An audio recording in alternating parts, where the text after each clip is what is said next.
Parliament refers Chief Justice nominee Paul Bafo-Boni for vetting despite injunction to halt the process.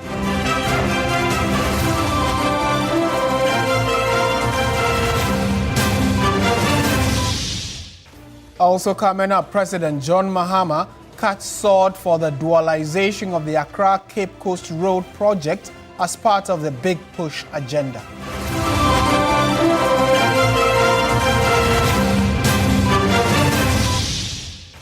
Interior Minister imposes curfew on Gulumpe in the Kintampo North District following gunfire shots in ongoing chieftaincy disputes.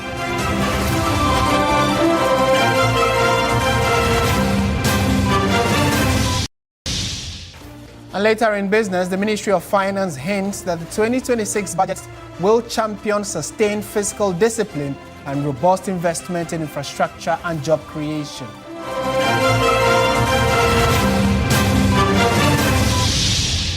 In international news, former French President Nicolas Sarkozy begins 5-year jail term for conspiring to fund his election campaign with money from late Libyan dictator Muammar Gaddafi.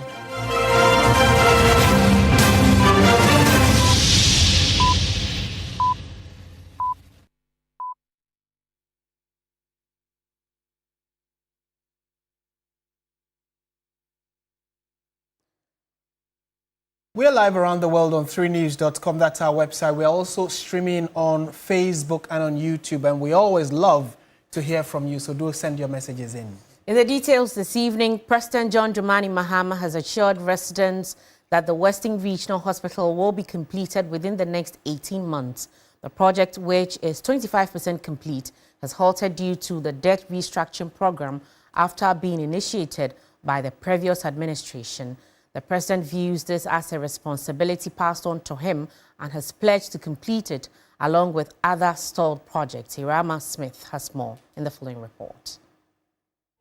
President John Dramani Mahama began his one working day visit to the Western region in the Ahanta West municipality, where he inspected the stalled 25% complete regional hospital project at Apimenim.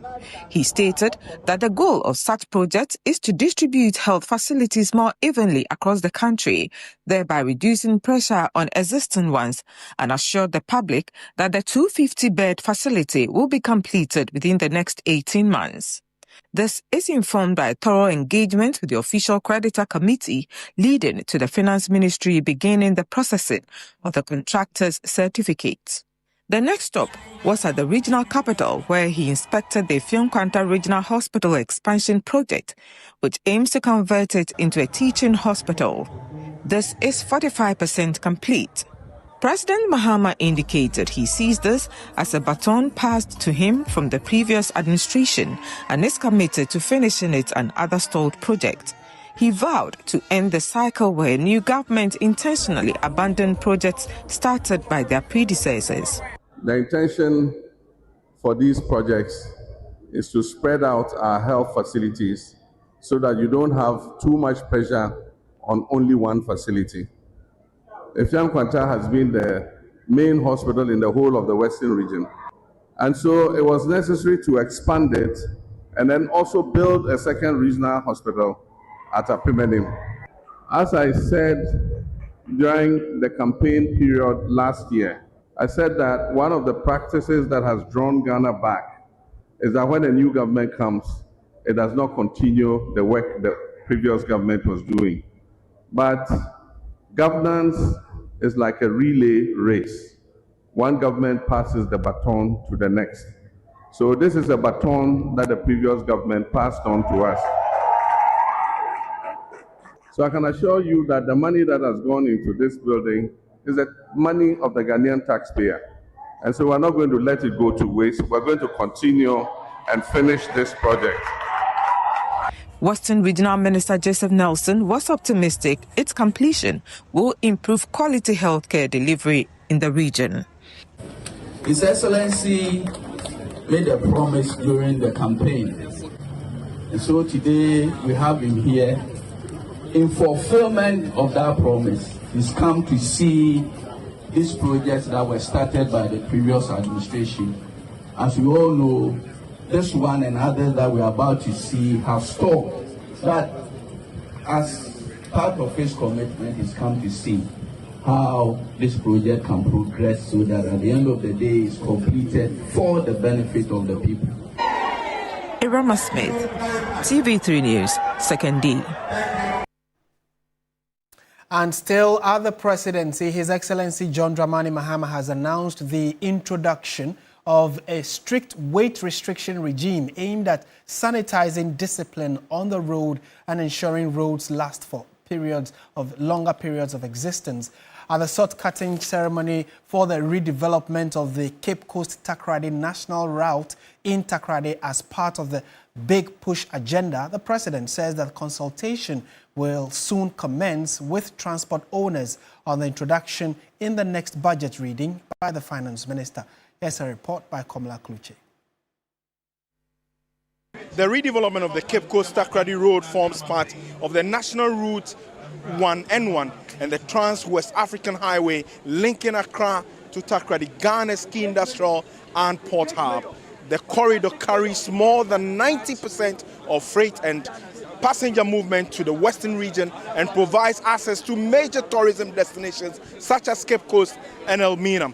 The existing two-lane carriageway heavily congested and prone to accidents, resulting in long travel times and high transport costs. Government viewing the dualization as a strategic national intervention under the Big Push infrastructure program and a 24-hour economy policy aimed at improving mobility, safety and logistics efficiency while boosting regional economic activity. Roads Minister Kwame Govin-Sagboje says government is intentional about local content in building roads while urging contractors to remain on site and build quality roads. Your Excellency, the contractors that have been selected to do this project have also been taken through good orientation. Many of them are Ghanaian contractors, and we are going to build the best roads we have ever witnessed in our country. And we say to every contractor who is participating, no one is compelling you to be part of the Big Push. However, if you decide to be part of the President Mahama's Big Push, you must be the best. The project covers approximately 73.6 kilometers from Cape Coast to Takoradi, divided into 3 contiguous lots for efficient implementation. It will deliver 3 interchanges, 4 bridges and 2 pedestrian facilities. President John Mahama cautioned against the damage caused by heavy trucks who ply the roads with an assurance of a rigid weight restriction system. There are trucks in this country that load 120 tons when the maximum load is supposed to be 50 tons. There is no road you can construct that will stand 20 tons per truck. And so I've told the roads minister, and it's going to be announced firmly in the budget, we'll consult the drivers union, the transporters, we must implement weight restrictions so that the roads that we build can last. Breaking the grounds, the president assured there will be no delay in a 24-month work duration period. Komla Kluche, TV3 News, Shama. We're now taking you to Parliament, where the Speaker of the House, Alban Bagbin, has referred the nomination of Paul Bafuboni as Chief Justice to the Appointments Committee for consideration. This is coming despite a suit filed by the former Chief Justice Gertrude Tokonu asking the High Court to stop the nomination and vetting of Justice Paul Bafuboni. The Appointments Committee, upon the referral by the Speaker, will consequentially schedule a date to vet Justice Paul Bafuboni. The sitting started with the swearing in of 2 new members to join the majority bench, that is, the Member of Parliament for Akwetia, Bernard Bediakon, as well as the MP for Tamale Central, Professor Asiedu-Dartey Mahama. The House then observed a moment of silence for the helicopter crash victims. May their souls and the souls of all the faithfully departed rest in perfect peace. Amen. The Minority Leader, Alexander Afenyomarkin, urged government to walk the talk in its implementation of the 24-hour economy. Ghanaians remain concerned about the economy, while recent indicators show modest macroeconomic gains, these are yet to bring real relief to the ordinary citizen. The truth is, stabilization means little if the youth remain unemployed and families still struggle with the cost of living. Enough of the rhetorics. The 24-hour economy must not be an empty talk. The minority registers its unequivocal objection to the removal of the Chief Justice, Mrs. Gertrude Araba Esaba Saki Tokonu. We believe the process lacked transparency, violated constitutional principles, and set a dangerous precedent for judicial interference. Then you had the so far so excellent choruses sung by the majority leader, who deems government performance over the period incredibly well.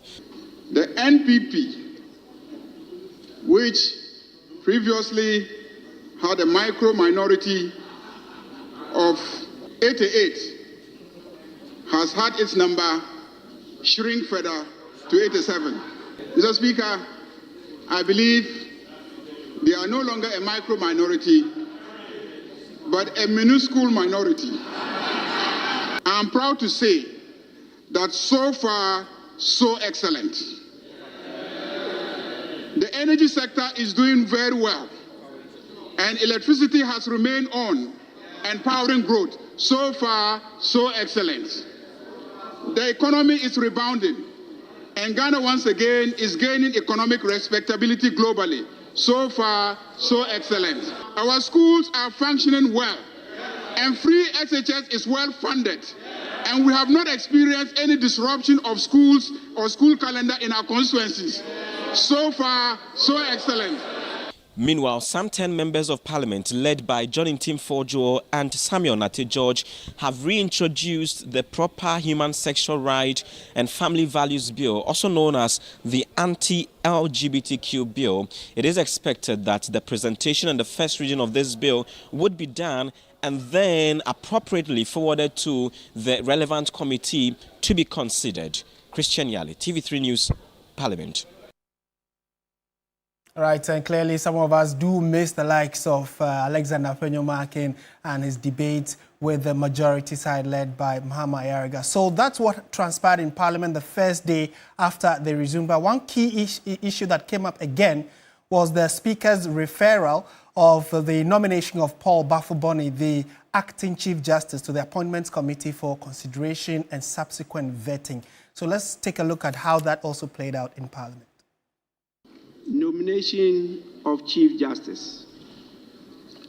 Following consultations with the Council of State, conveyed by its letter dated 14th October 2025, and in accordance with Article 144, Clause 1 of the 1992 Constitution of the Republic of Ghana, I have the honor to respectfully submit for the approval of Parliament the nomination of Justice Paul Bafuboni as Chief Justice of the Republic of Ghana. Justice Bafuboni has distinguished himself through unwavering integrity, sound judicial temperament, and a deep commitment to the rule of law. Attached are the nominees' curriculum vitae and supporting documents to facilitate the vetting process. I trust that Parliament will expedite the approval process in accordance with constitutional requirements. The nominee is accordingly referred to the Appointments Committee for consideration and report to the House. We trust that this will be done in accordance with the laws of this country. And at the end of the day, please, we'll give you ample time for us to assist His Excellency to make sure that the confidence in the arms of government are restored and enhanced. Moving away from Parliament, Gulumpe Township and its surrounding areas located within the Kintampo North Municipality of the Bono East region are now under a mandatory curfew. This curfew, ordered by the Interior Minister, took effect since 4 p.m. and will end at 6 a.m. This is the new norm for residents until further notice. Escalating chieftaincy disputes culminating in a violent exchange left 4 individuals critically injured by gunfire and forced thousands of residents, primarily women and children, to flee their homes. Security forces have been deployed on the ground to actively stabilize the area.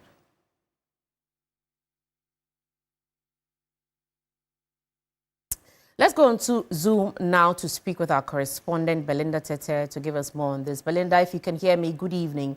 Paint for us a picture of what is happening in the community tonight. So, as I'm speaking to you, the curfew has already started taking effect. As at 5 p.m., when we start leaving the community, the curfew has already started taking effect. And the regional police commander made sure that his men were in control and made sure he patrolled and made sure that there was peace and total compliance of the curfew before we left the UK this evening. We know that all of this started because of a chieftaincy dispute. Much more can you tell us about the scuffle? Right. So this is more of a tribal issue. And so Gulumpe is dominated with the Gonjas and the Kukumbe.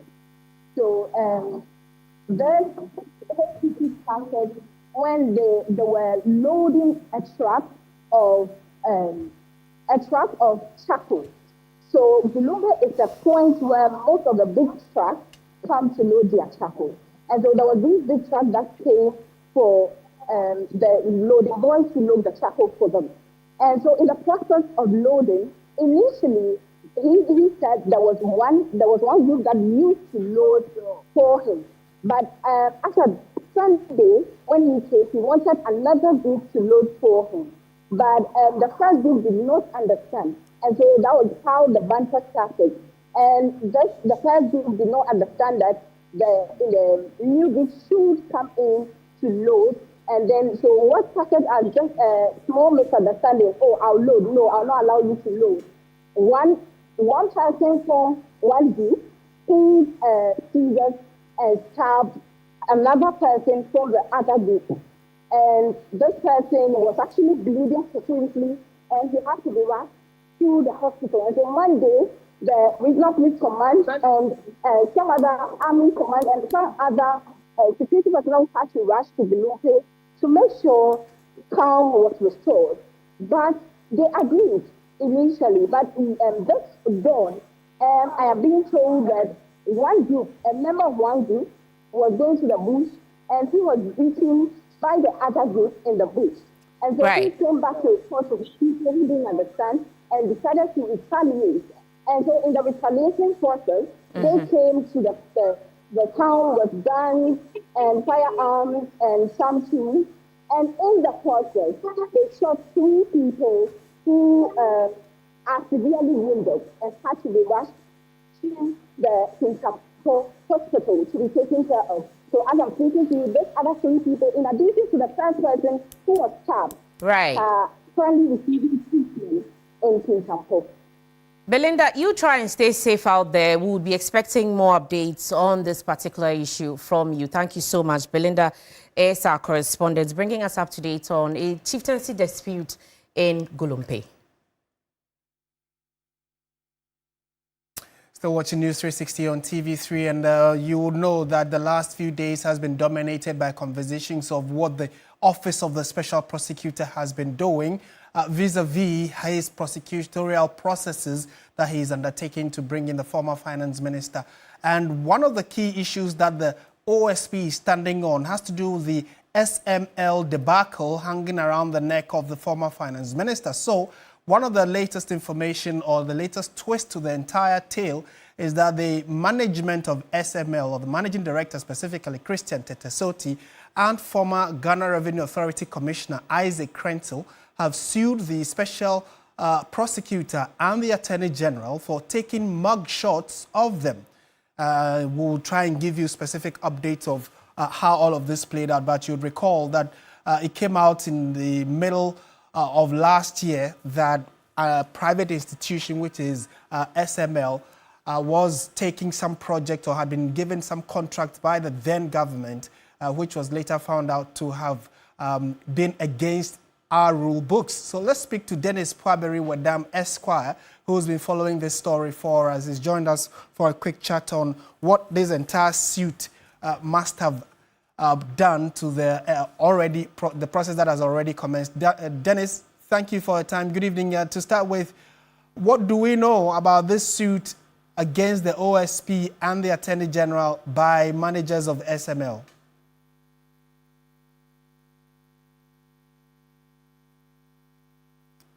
I do not think that we have that connection to Dennis Pwaberi Wadam, who is one of the lead producers here, who's been following this issue for us because he has gone to court and is keeping close tabs on it. When we do get him or get further updates on this, we will update you. But that's the latest in the long tail of what has been a very interesting subject matter. It's a high-stakes case that's stirring up political tension and raising questions about Ghana's anti-corruption fight, the extradition of former Finance Minister Ken Ofori-Atta, and whether friction between the Office of the Special Prosecutor and the Attorney General's Department is slowing things down.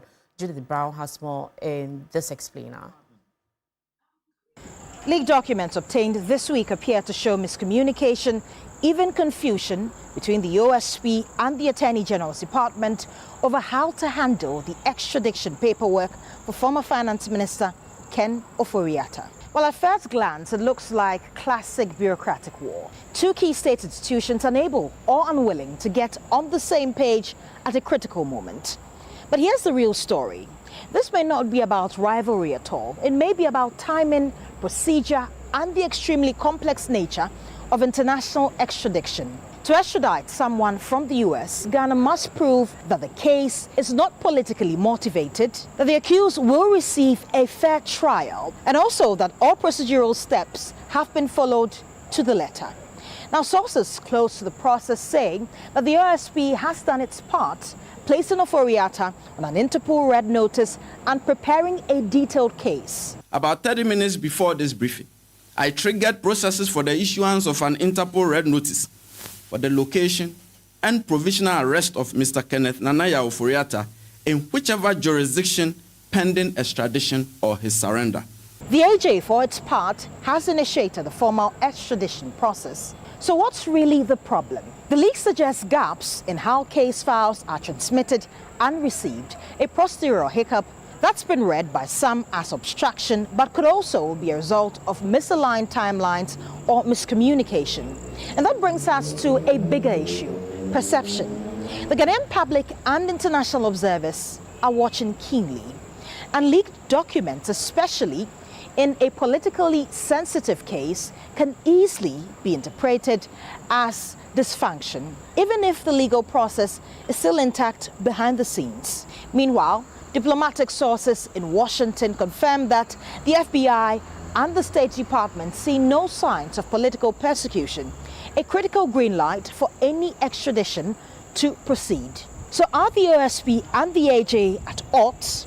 Well, the answer may not be as dramatic as some headlines suggest. What we're seeing could be less about sabotage and more about the growing pains of Ghana's evolving legal system and intense global scrutiny. Now, in a case that could define President John Dramani Mahama's anti-corruption legacy, transparency, precision, and interagency trust will be essential, not just to bring a former minister to court, but also to prove to the world that Ghana's institutions can handle complex, high-profile prosecutions. And the coming weeks will indeed be telling. Judith Brown, TV3 News. Still on legal matters, the trial of former Chief Executive Officer of the Public Procurement Authority, Ajenim Boateng, resumed today at the High Court, where the prosecution, led by the Office of the Special Prosecutor, calling on their first witness, a senior legal officer at the Commission on Human Rights and Administrative Justice.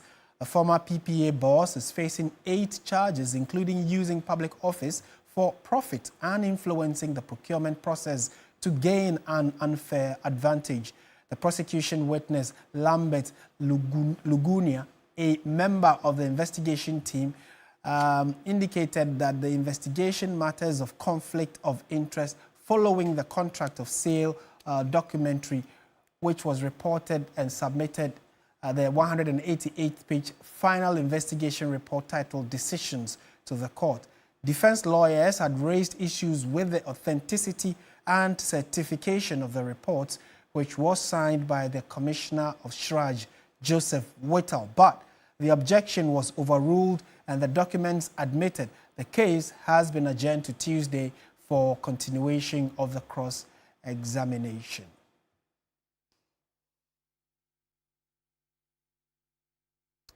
And former President Nana Akufo-Addo has met with the NPP's 5 presidential aspirants at his residence in Accra. The meeting was convened by the former president to foster a spirit of camaraderie and unity ahead of the party's presidential primary scheduled for January 31, 2026. In his remarks, Akufo-Addo expressed his profound gratitude to the aspirants for taking time out of their busy campaign schedules to visit with him. He stated that their presence was a testament to their shared commitment to the collective good and future prospects of the NPP. The former president reminded the gathering that he had worked closely with each aspirant and holds them in high esteem. He encouraged them to conduct their campaigns in a healthy, issue-based manner that focuses on presenting their visions to the party delegates. In a significant show of solidarity, each of the 5 aspirants gave assurances to maintain a healthy but competitive campaign atmosphere.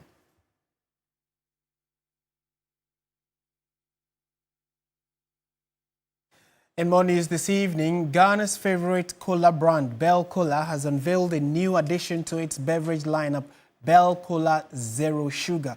The new product, which promises the same rich taste with zero guilt, is designed to help health-conscious consumers who crave refreshment without compromise. Since its debut in 2017, Bell Cola has grown to become a household name, a brand loved by Ghanaians for its genuine cola taste and local connection.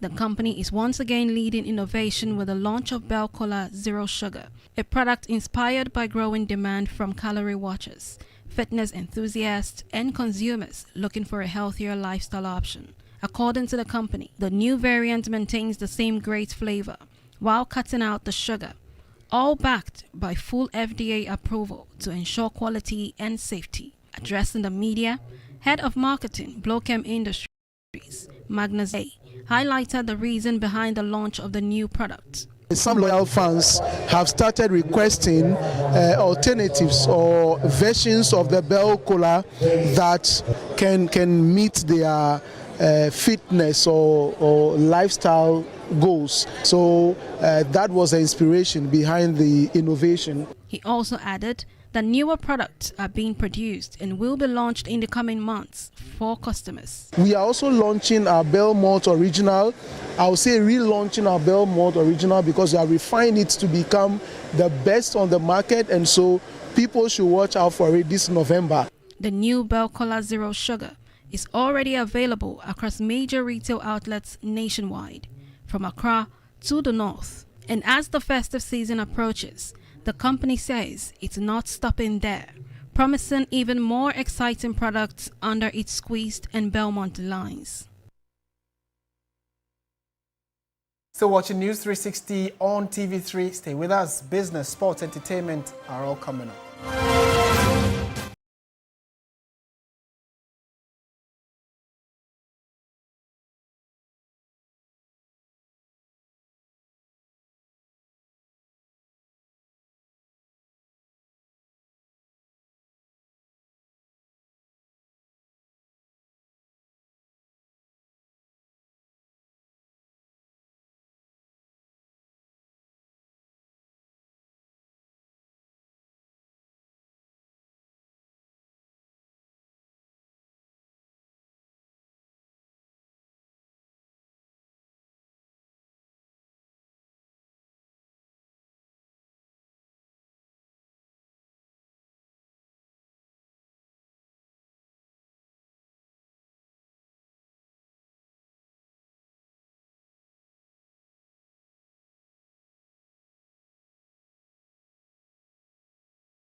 Good evening and welcome to the business segment on News 360. I am Minu Afo. Government says the 2026 budget will focus on fiscal discipline and job creation as it works to consolidate economic stability and sustain gains under the IMF program. Deputy Finance Minister Thomas Nyakwampim says maintaining fiscal stability while expanding employment opportunities, especially for the youth, will be central to the budget, which is expected to be presented to Parliament in November. In the 2025 budget, we allocated some 13.8 billion cedis to boost infrastructure.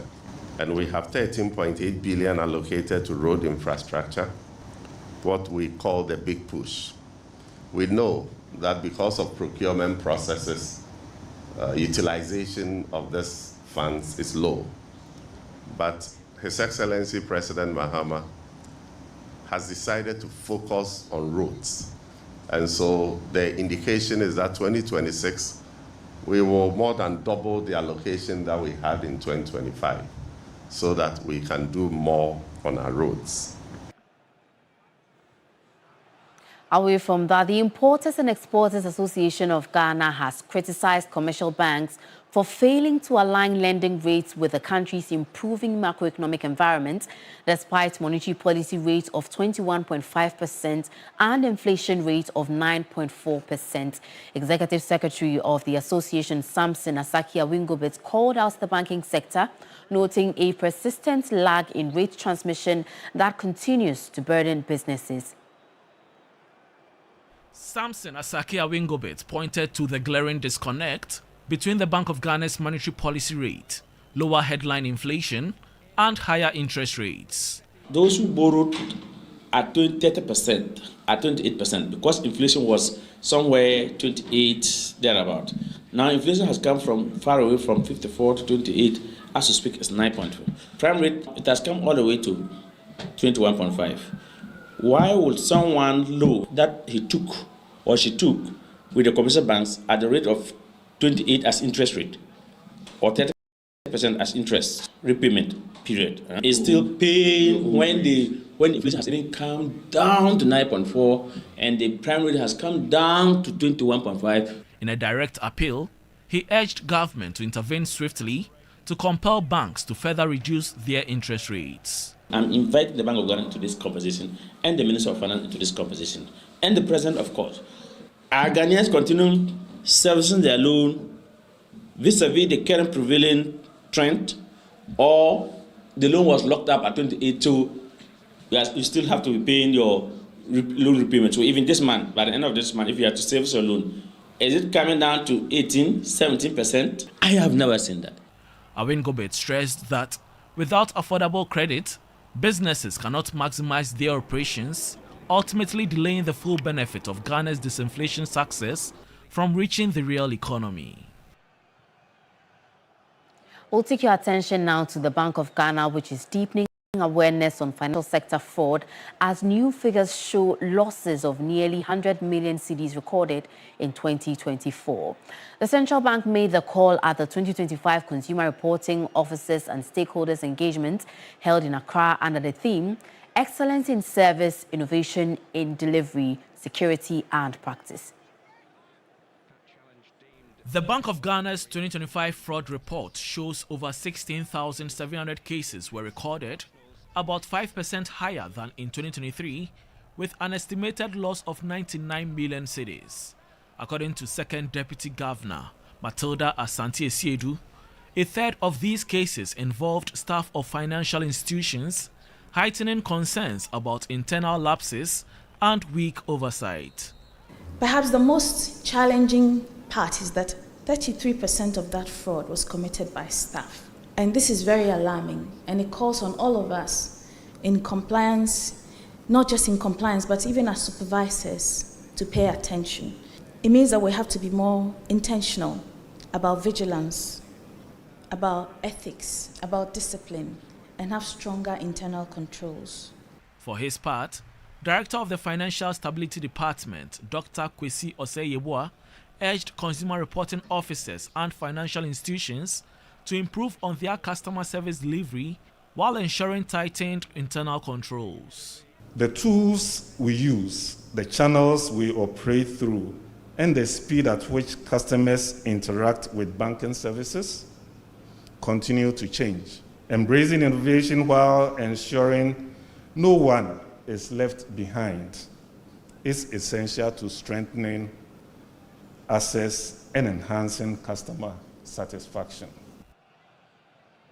And now Cargill Ghana has commissioned a new $4 million investment in wastewater treatment, advanced air filtration and solar energy expansion at its cocoa processing facility. The project is to reaffirm its commitment to environmental sustainability. The new project forms part of Cargill's broader effort to promote responsible manufacturing and reduce its carbon footprint. With the launch of the wastewater treatment plant, the company can now treat and reuse 100% of its wastewater in-house. This innovation conserves water, reduces environmental impact, and ensures all treated water meets Environmental Protection Authority standards for reuse in landscaping and other non-portable purposes. Cargill has also introduced a baghouse filtration system that eliminates visible emission from factory operations, improving air quality for employees and neighboring communities. Managing Director of Cargill Ghana, Max Esolat, spoke about the vision behind the commission. Our purpose is to nourish the world in a safe, responsible and sustainable way. So being a sustainable company, we also want to be a leader in responsible and sustainable manufacturing. This wastewater treatment plant help us achieve some of our environmental goals. Plant manager Richard Ejay shared details on the plant. Wastewater treatment is very, very important for every manufacturing company because you use very clean water to run your process, but not all of it becomes part of your product. So the water that comes out really needs to be taken back into the environment. So what the plant does is to make sure that the water that is going out of the process is clean enough and does not have any adverse impact on the environment. Time now to take a look at what's happening on the forex and commodities markets.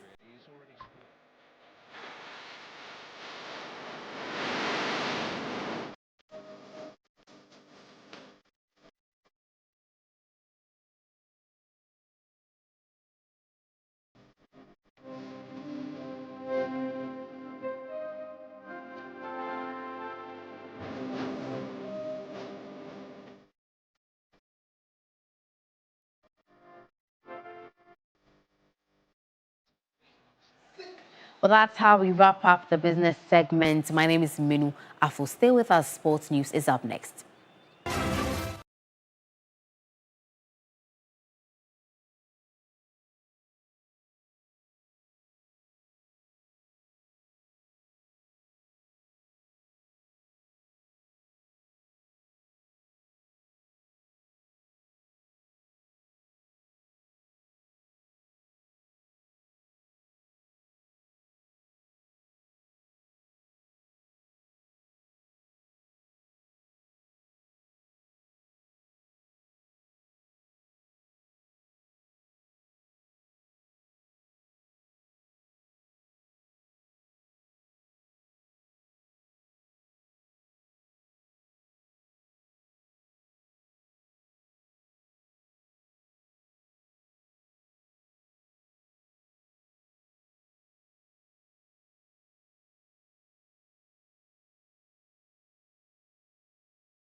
Of online abuse after a poor display against Morocco at the Under-23 AFCON. There's more for you in the following report put together by 3 When Sports. Ghana's Under-23 side fell 5-1 to host Morocco at the 2023 African Under-23 Cup of Nations, few players bore the brunt of public anger like Terry Yegbe.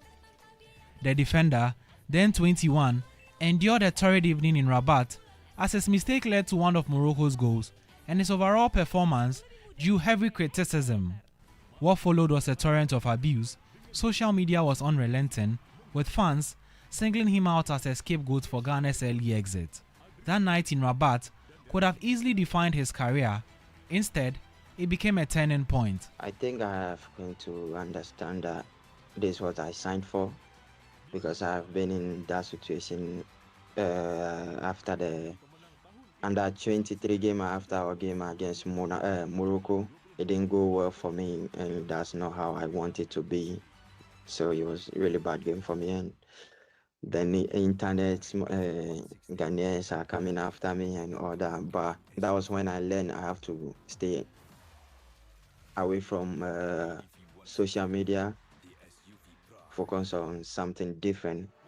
Before the criticism and questions, Yegbe's rise had been steady and hard-earned. Born in Akachi in Ghana's Volta region, he honed his skills at the Wafa Academy, the same institution that produced several national team stars. From there, he joined Vision FC, a lower-tier side in Accra, to continue his development. I think my first year in Vision is really tough. Then the second year was okay. We were progressing, winning some game and all that. Then the agency came in. Then we tried to, I spoke with him, and first I missed one move when I was going to Midland from Vision. Then they denied me the visa 2 times. That also affects me mentally, and I just need to concentrate on the coming season. That was what the team president told me, Vision president, that he's gonna try to get me a move in. In November 2024, Yegbe's steady performances were rewarded when he received his first senior Ghana call-up for the African Cup of Nations qualifiers against Angola and Niger.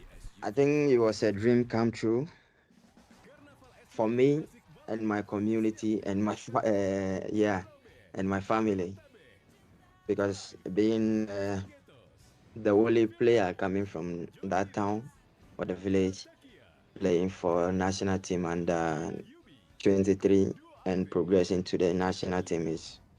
His consistent performances in the Verkehrsliga attracted the attention of Swedish giants IF Elfsborg, where he made further strides.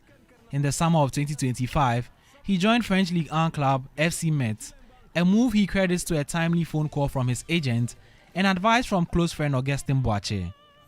As for what comes next, the 22-year-old is clear about his personal ambitions for the remainder of the season. I think right now my target is to do everything that I can with the players to help the club to stay in League 1.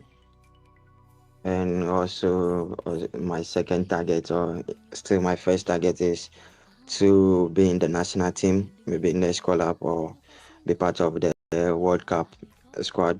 From being mugged after a difficult night in Rabat to climbing up the ladder in European football shows how his resilience is gradually reshaping his reputation.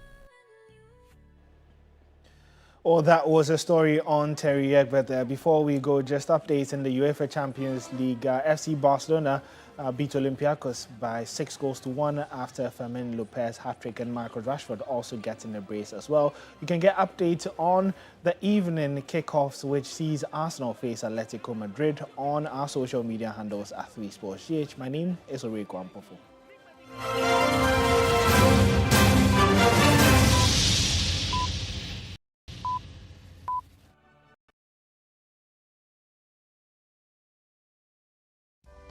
My line of work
Well, good evening and welcome to the entertainment news segment here on News 360. My name is Noella Dongo. Now, Ghanaian dancehall icon Shatta Wale has hinted at plans to take his Shatterfest to other regions of Ghana and beyond in a bid to create unforgettable experiences for fans across the world. Now, the celebrated musician, who was overwhelmed by the massive success of his recently held event, expressed his desire to collaborate with corporate Ghana to extend the festival's unique experience beyond Accra. He spoke to 3 Entertainment.